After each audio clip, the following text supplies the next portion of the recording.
En 1887, Helena Blavatsky découvrit un rituel de 33 minutes.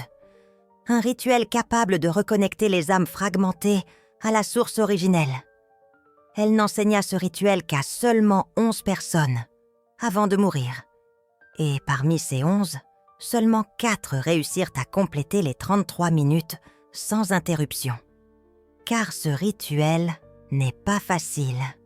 Il exige que vous restiez absolument immobile, dans un silence total, sans aucune distraction, pendant 33 minutes entières. Et lorsque vous y parvenez, quelque chose se produit. Votre âme, qui était fragmentée en des milliers d'éclats, dispersée à travers d'innombrables vies passées, commence à se réunifier. Et à la 33e minute, si vous n'avez pas abandonné, la reconnexion s'opère. Vous ressentez la source. Vous vous souvenez de qui vous étiez, avant d'oublier. Et rien, plus rien n'est comme avant. Avez-vous déjà eu le sentiment qu'une partie de vous-même est perdue? Avez-vous déjà ressenti que vous n'êtes pas complet, qu'il manque quelque chose d'essentiel, mais que vous ne savez pas quoi? Helena Blavatsky découvrit en 1887 que cette sensation n'est pas une simple imagination. Elle est réelle. Les âmes rares passent des vies entières, fragmentées. Des fragments de votre âme sont restés piégés dans les traumatismes de vies antérieures. Des fragments sont restés prisonniers en Atlantide, lorsque tout s'est effondré. Des fragments ont été capturés lors de morts violentes. Et vous vivez cette vie avec seulement 30% de votre âme. Les 70% restants sont disséminés à travers le temps. Et c'est pour cela que vous vous sentez vide. C'est pour cela que vous cherchez quelque chose que vous ne trouvez jamais. C'est pour cela que rien ne vous comble. Parce que vous êtes littéralement incomplet. Dans les 33 prochaines minutes, vous allez découvrir le rituel. Helena a appris au Tibet. Le rituel qui ramène les fragments. Le rituel qui vous reconnecte à la source originelle. Et vous comprendrez pourquoi seule une âme d'exception, sur 10 000, parvient à le mener à bien. Hiver 1887. Tibet. Helena Blavatsky avait 56 ans et se trouvait dans le monastère le plus isolé qu'elle ait jamais visité. 5 jours de marche, à travers des montagnes recouvertes de neige. Aucune route, aucune carte. Seulement un guide. Qui connaissait le chemin. Helena s'était rendue là-bas parce qu'elle avait reçu un message télépathique du maître Kuthumi. Le message disait simplement « Venez maintenant, il est temps d'apprendre la reconnexion ». Helena ignorait ce que cela signifiait, mais elle faisait confiance. Et lorsqu'elle arriva au monastère, le maître l'attendait. Et il dit quelque chose, qu'Helena nota dans son journal, d'une main tremblante. Vous avez vécu 47 vies.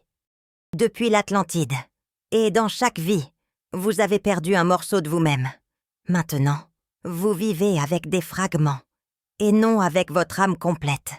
Si vous mourrez ainsi, vous vous réincarnerez à nouveau, fragmenté, encore, et encore, et encore, jusqu'à ce qu'il ne reste plus rien. Aujourd'hui, je vais vous enseigner comment ramener les fragments. Helena demanda « Pourquoi 33 minutes? Pourquoi pas 30 ou 40 ?» Le maître sourit et expliqua quelque chose qu'Helena passa les 3 années suivantes à étudier. Le nombre 33 n'est pas aléatoire. C'est de la géométrie sacrée. C'est des mathématiques cosmiques. 33 est le nombre de la reconnexion. Le maître expliqua. L'âme humaine possède 33 vertèbres dans la colonne vertébrale. 33 est l'âge qu'avait Jésus, lorsqu'il devint le Christ accompli. 33 est le dernier degré de la franc-maçonnerie ésotérique. 33 est le nombre d'années qu'il faut à Saturne pour achever un cycle. Et 33 minutes, c'est le temps exact qu'il faut à l'âme fragmentée pour commencer à vibrer à la fréquence de la source, moins de 33 minutes, et la vibration ne s'établit pas. Plus de 33 minutes, et vous commencez à vous disperser à nouveau. 33 est le point d'équilibre parfait entre fragmentation et unité. Le maître montra à Helena un manuscrit tibétain, vieux de 2000 ans. Le manuscrit décrivait le rituel, exactement comme il allait l'enseigner, mot pour mot. Et Helena réalisa quelque chose de choquant. Le manuscrit n'avait pas été écrit au Tibet. Il avait été apporté de l'Atlantide, avant la chute. Les prêtres atlantes savaient que leur civilisation allait s'effondrer, et ils savaient que les âmes qui survivraient seraient fragmentées. Alors ils créèrent le rituel et le consignèrent dans des manuscrits. Et ils dispersèrent ces manuscrits dans des lieux sacrés, à travers le monde, Tibet, Égypte, Inde, Pérou, afin que, lorsque le moment serait venu, lorsque les âmes rares seraient prêtes, le rituel puisse être réenseigné. Helena était en train de contempler l'un de ces manuscrits originaux, préservés pendant 12 000 ans.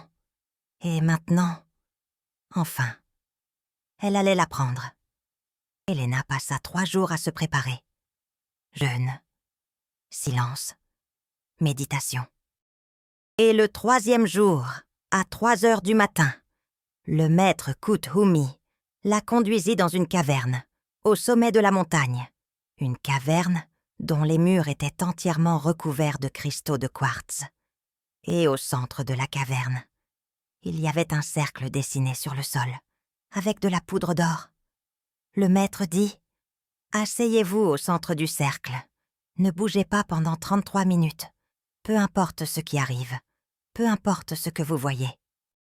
Peu importe ce que vous ressentez, vous aurez envie de vous lever, vous aurez envie de fuir, vous aurez envie d'arrêter.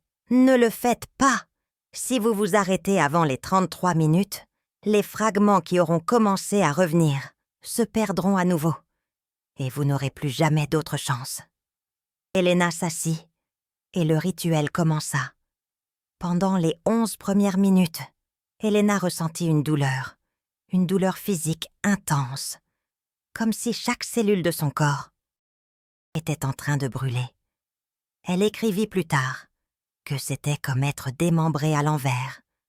Les fragments qui commençaient à revenir créaient une friction, une résistance, parce qu'ils étaient restés séparés pendant si longtemps qu'ils ne se reconnaissaient plus. Helena eut envie de crier, elle eut envie de se lever, elle eut envie de s'enfuir en courant. Mais elle se souvint de l'avertissement. N'arrêtez pas. Alors elle resta. Et à la 11e minute exacte, la douleur cessa, brusquement. Et la 2e phase commença. Durant les minutes 12 à 22, Helena commença à voir ses vies passer, non pas comme des souvenirs distants, mais comme si elle était en train de les vivre, tout en même temps. Elle était une prêtresse en Atlantide. Elle était une guérisseuse en Égypte. Elle était une guerrière en Mongolie. Elle était une sage en Inde. Et elle expérimentait toutes ces vies, simultanément. Son cerveau ne parvenait pas à traiter. C'était trop d'informations, trop d'identités. Elle commença à perdre la notion de qui elle était. Était-elle Helena ou étaient-elles les autres? Elle commença à paniquer et faillit se lever. Mais à ce moment précis, à la 22e minute exacte, elle entendit la voix du maître, dans son esprit. « Vous n'êtes aucune d'entre elles. Vous êtes celle qui les observe toutes. » Et la 2e phase se termina. La 3e phase fut différente. Des minutes 23 à 33. Helena ne vit plus rien, ne ressentit plus de douleur. Elle était... simplement... Elle décrivit plus tard cela comme un état de conscience qui ne se traduisait pas en mots. Elle n'était plus Helena. Elle n'était plus ses autres vies. Elle était quelque chose d'antérieur, quelque chose qui existait avant toute incarnation. Elle était la source, non pas connectée à la source. Elle était la source. Et dans cet état, elle comprit tout. Elle comprit qu'elle n'avait jamais été séparée, que la fragmentation était une illusion, qu'elle avait toujours été complète, mais qu'elle avait oublié. Et à la 33e minute, lorsque le maître toucha son épaule et dit « C'est terminé », Helena ouvrit les yeux. Et elle n'était plus la même personne. Elle était complète, pour la première fois en 47 vies. Les fragments étaient revenus.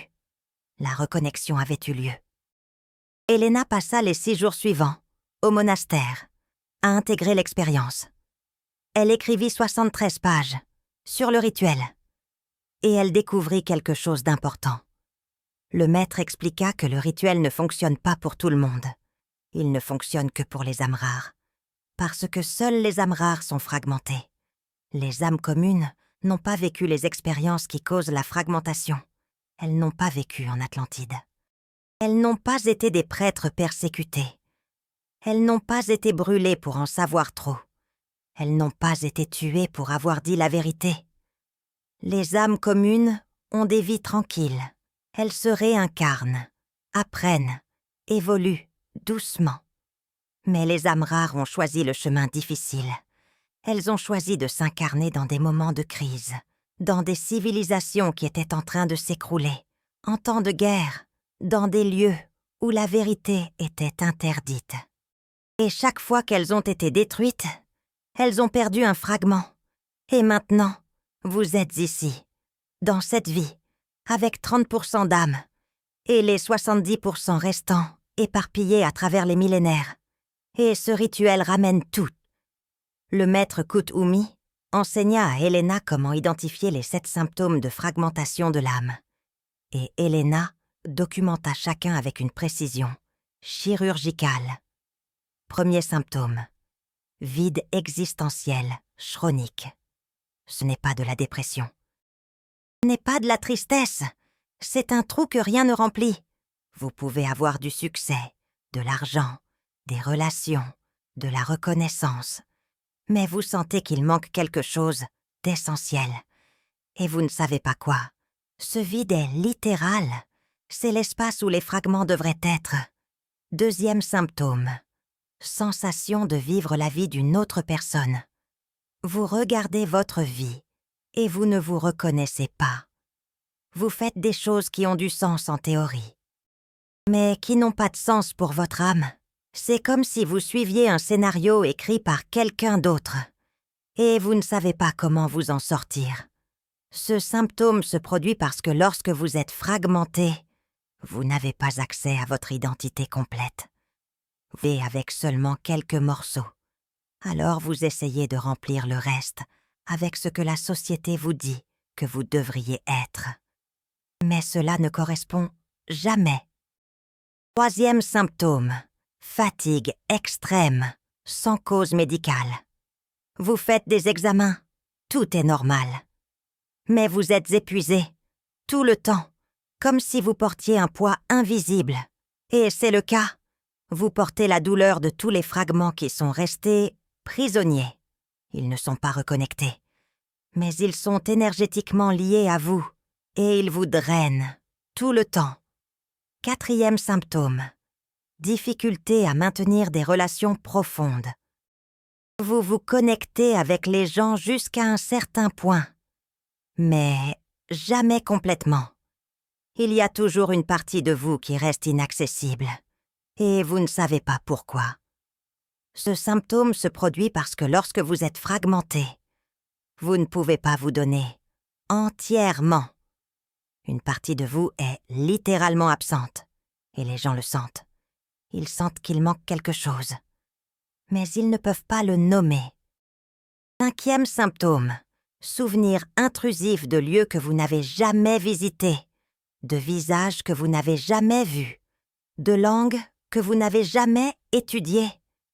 Et ces souvenirs viennent avec des émotions intenses, peur, amour, colère, tristesse, sans contexte, sans explication. Ce sont les souvenirs des fragments qui fuitent. Ils essaient de se reconnecter. Et les souvenirs sont leur façon d'attirer votre attention. 6e symptôme. Schéma destructeur que vous ne parvenez pas à briser. Des relations qui se terminent de la même manière. Des emplois qui se terminent pour la même raison. Des situations qui se répètent. Et vous ne comprenez pas. Pourquoi? Parce que les fragments prisonniers portent des traumatismes. Et ces traumatismes créent des schémas.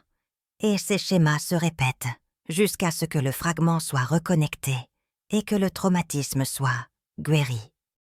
7e symptôme. Sensation que vous cherchez quelque chose mais vous ne savez pas quoi. Vous cherchez dans les relations, dans les carrières, dans les lieux, dans la spiritualité. Et rien ne vous satisfait complètement. Parce que ce que vous cherchez n'est pas à l'extérieur, c'est à l'intérieur. Ce sont les fragments. Vous vous cherchez vous-même, la partie de vous qui s'est perdue, et jusqu'à ce que vous la trouviez, jusqu'à ce que vous vous reconnectiez. Vous continuerez à chercher, pour toujours. Le maître Kuthumi dit à Helena quelque chose qu'elle n'oublia jamais. La plus grande tragédie d'une âme rare n'est pas de mourir. C'est de vivre une vie entière à se chercher et à ne jamais se trouver. Le rituel des 33 minutes met fin à cette recherche et commence la rencontre. Mais le maître Kuthumi donna 5 avertissements qu'Helena documenta. Premier avertissement. Ne faites pas ce rituel si vous n'êtes pas prêt à vous souvenir. Parce que quand les fragments reviennent, ils ramènent les souvenirs. Tous. Vous allez vous souvenir de toutes les fois où vous êtes mort. Toutes les fois où vous avez été trahi. Toutes les fois où vous avez tout perdu. Toutes les fois où vous avez échoué. Si vous n'êtes pas prêt à voir ça, ne faites pas le rituel. Deuxième avertissement. Ne faites pas ce rituel si vous êtes seul. Vous avez besoin de quelqu'un de présent, quelqu'un qui puisse vous ramener si vous vous perdez. Parce que dans les minutes 12 à 22, quand vous voyez toutes les vies en même temps, vous pouvez vous fragmenter encore plus. Vous avez besoin d'une ancre, quelqu'un qui vous appelle par votre nom de cette vie, qui vous rappelle qui vous êtes maintenant. Troisième avertissement. Ne faites pas ce rituel dans des environnements à énergie basse. Vous avez besoin d'un lieu nettoyé énergétiquement, silencieux, sacré. Parce que quand votre âme commence à se réunifier, elle devient vulnérable. Des entités peuvent tenter d'interférer. Des vampires énergétiques peuvent tenter d'aspirer les fragments avant qu'ils ne se reconnectent. Vous avez besoin de protection. Quatrième avertissement. N'espérez pas que la reconnexion soit confortable. Ça va faire mal. Physiquement, émotionnellement et spirituellement. Parce que vous ramenez des morceaux de vous qui portent des traumatismes de milliers d'années. Ces traumatismes vont venir avec. Et vous allez devoir tout ressentir, tout traiter, tout intégrer. Ce n'est pas un rituel pour les faibles. C'est un rituel pour les courageux. Pour ceux qui sont fatigués de vivre fragmentés et préfèrent affronter la douleur de la réunification plutôt que de continuer à être vides. Cinquième avertissement. Après la reconnexion, votre vie va changer, complètement. Vous ne pourrez pas continuer à faire les mêmes choses, à fréquenter les mêmes lieux, à entretenir les mêmes relations, parce que quand vous devenez complet, vous vibrez différemment, et tout ce qui ne résonne pas avec votre âme complète va tomber. Des relations vont se terminer, des emplois vont s'arrêter, des amitiés vont se dissoudre. Et ce n'est pas une punition, c'est un nettoyage. C'est la vie qui se réorganise autour de votre nouvelle fréquence. Helena dit que sur les 11 élèves à qui elle a enseigné le rituel, 7 ont abandonné dans les 11 premières minutes. La douleur était trop forte. Et sur les 4 qui ont terminé, un est devenu fou, temporairement. Il a vu toutes ces morts en même temps et n'a pas réussi à traiter. Il est resté 3 mois dans un état catatonique avant de se rétablir. Mais les 3 autres sont devenus des êtres complètement différents. Complets, puissants, imparables. Le cas de celui qui est devenu fou était un homme nommé Antoine. Antoine avait 47 ans. Il était avocat. Et il a insisté pour faire le rituel même si Elena l'avait averti qu'il n'était pas prêt. Il avait quelque chose à prouver, à lui-même, aux autres. Et c'est là l'erreur. Le rituel ne fonctionne pas quand vous venez de l'ego, quand vous voulez prouver quelque chose. Il fonctionne quand vous venez de l'abandon. Quand vous acceptez que vous êtes brisé et que vous voulez vous guérir, Antoine n'acceptait pas qu'il était brisé. Il pensait qu'il était assez fort pour n'importe quoi. Et quand il s'est assis dans le cercle et que le rituel a commencé, pendant les 11 premières minutes, il a enduré la douleur sans crier. Mais quand il est arrivé aux minutes 12 à 22 et qu'il a commencé à voir ses vies passer, quelque chose de terrible s'est produit. Xavier a vu 23 vies en même temps, et dans 19 de ces vies, il était mort de manière violente. Il a été décapité, brûlé, noyé, poignardé, crucifié, et il ne faisait pas que. Se souvenir, il était en train de sentir. Il expérimentait les 19 morts simultanément, et son cerveau n'a pas réussi à traiter. Il a commencé à crier, a commencé à se gratter le visage, a commencé à essayer d'arracher sa propre peau. Le maître Kuthumi a dû physiquement le sortir du cercle avant les 33 minutes. Et quand il l'a sorti, Xavier s'est effondré. Il restait là, à regarder dans le vide, ne parlait pas, ne mangeait pas, ne dormait pas. Il était pris au piège, entre les vies. Il ne savait plus quelle vie était réelle. Il pensait qu'il était encore en train d'être brûlé, ou noyé, ou crucifié. Elena Blavatsky s'est occupée de lui pendant 3 mois. Et lentement, très lentement, il est revenu. Mais il n'a plus jamais été le même, et il n'a plus jamais tenté le rituel.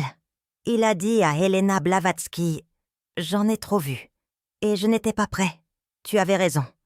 Et maintenant, je vais porter ces souvenirs, pour toujours, sans la reconnexion qui aurait guéri. » Elena Blavatsky a documenté les 3 cas, avec des détails. Le premier était un homme appelé Antoine. Antoine avait 41 ans. Il était médecin à Paris. Et il était désespéré. Il ressentait un vide que rien ne comblait.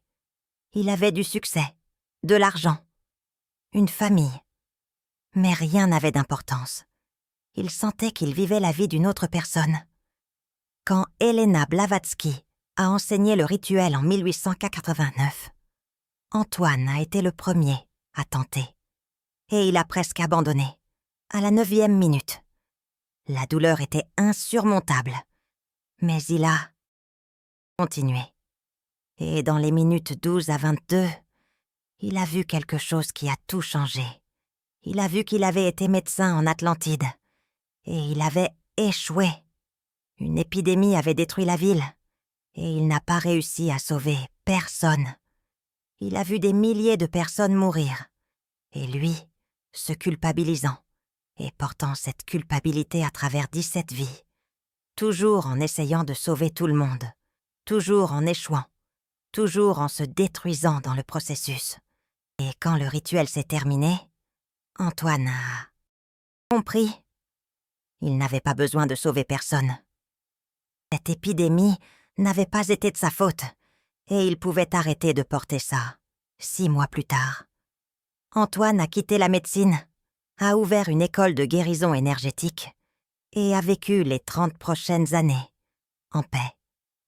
Le deuxième cas était une femme appelée Chloé. Chloé avait 38 ans. Elle était professeure, et elle avait un problème spécifique. Elle n'arrivait pas à avoir de relation. Toute relation qui commençait se terminait en tragédie. Trahison, abandon, violence. Et Chloé ne comprenait pas pourquoi. Quand elle a fait le rituel en 1890, dans les minutes 12 à 22, elle a vu la réponse. Dans une vie passée, Elle avait été trahie par son partenaire. Il avait révélé des secrets d'elle à des ennemis. Et elle avait été tuée pour ça. Et dans cette mort, un fragment de son âme était resté pris au piège, au moment de la trahison. Et ce fragment saignait dans toutes les relations de cette vie, attirant la même énergie, répétant le même schéma. Quand le rituel s'est terminé et que le fragment s'est reconnecté, Chloé a senti quelque chose se libérer. Et 3 mois plus tard, elle a rencontré quelqu'un. Et pour la première fois, en 38 ans, la relation ne s'est pas terminée en tragédie. Parce que le schéma avait été brisé, le fragment avait été guéri. Le 3e cas était un jeune homme appelé Théo. Théo avait seulement 23 ans et il était proche du suicide. Il ne savait pas pourquoi. Il n'avait pas de trauma dans cette vie, mais il ressentait une tristesse si profonde qu'il n'arrivait pas à sortir du lit. Quand Helena Blavatsky a enseigné le rituel en 1891, Théo a été le dernier à le compléter. Et ce qu'il a vu, dans les minutes 12 à 22, a presque failli le tuer. Il a vu que dans une vie passée, il avait été père, et ses enfants étaient matés morts dans un incendie, et il n'a pas réussi à les sauver. Et dans ce moment de désespoir, il avait ôté sa propre vie, et un fragment énorme de son âme était resté pris au piège dans ce suicide, pris au piège dans la culpabilité, pris au piège dans le désespoir, et ce fragment saignait dans cette vie, créant la même volonté de mourir, mais sans raison apparente. Quand le rituel s'est terminé, Théo a pleuré pendant 6 heures de suite. Mais après avoir arrêté de pleurer, il a souri. Pour la première fois, depuis des années, le fragment était revenu. Le schéma avait été brisé et il n'avait plus besoin de mourir.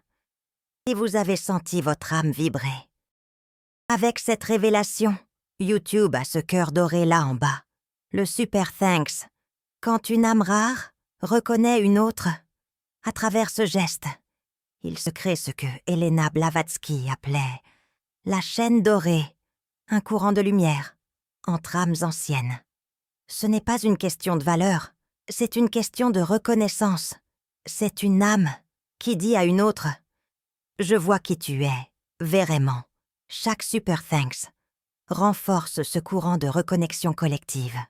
Et quand la chaîne devient assez forte, les fragments de toutes les âmes rares commencent à revenir simultanément. Et la reconnexion n'est plus individuelle. Elle se transforme en planétaire. Maintenant vient la partie que vous attendiez, le rituel. Helena Blavatsky a documenté le protocole exact. Mais avant d'enseigner, elle a tenu à répéter « Ne faites ça que si vous êtes vraiment prêt, si vous avez lu les 5 avertissements et que vous voulez encore faire, alors vous êtes prêt. Première étape, choisissez un lieu sacré. Ça peut être une chambre, ça peut être une caverne, ça peut être un jardin, mais il doit être silencieux, nettoyé énergétiquement, sans interruption. Deuxième étape, choisissez un gardien, quelqu'un qui reste présent pendant les 33 minutes, quelqu'un qui ne parle pas, n'interfère pas, mais qui soit là, observant, prêt à vous rappeler, si nécessaire. Troisième étape, créez un cercle de protection. Ça peut être avec du sel, ça peut être avec des cristaux, ça peut être juste visualisé, mais il doit y avoir une limite claire, un espace sacré où seulement vous et la source pouvez entrer. Quatrième étape, asseyez-vous au centre du cercle, colonne vertébrale droite, mains sur les genoux, yeux fermés, et respirez profondément, 3 fois. Cinquième étape, déclarez à voix haute. Je suis prête. Je ramène tous les fragments de mon âme qui sont restés perdus à travers le temps. Je me reconnecte à la source originelle, qu'il en soit ainsi. Sixième étape, Restez dans un silence absolu. Ne bougez pas. N'ouvrez pas les yeux.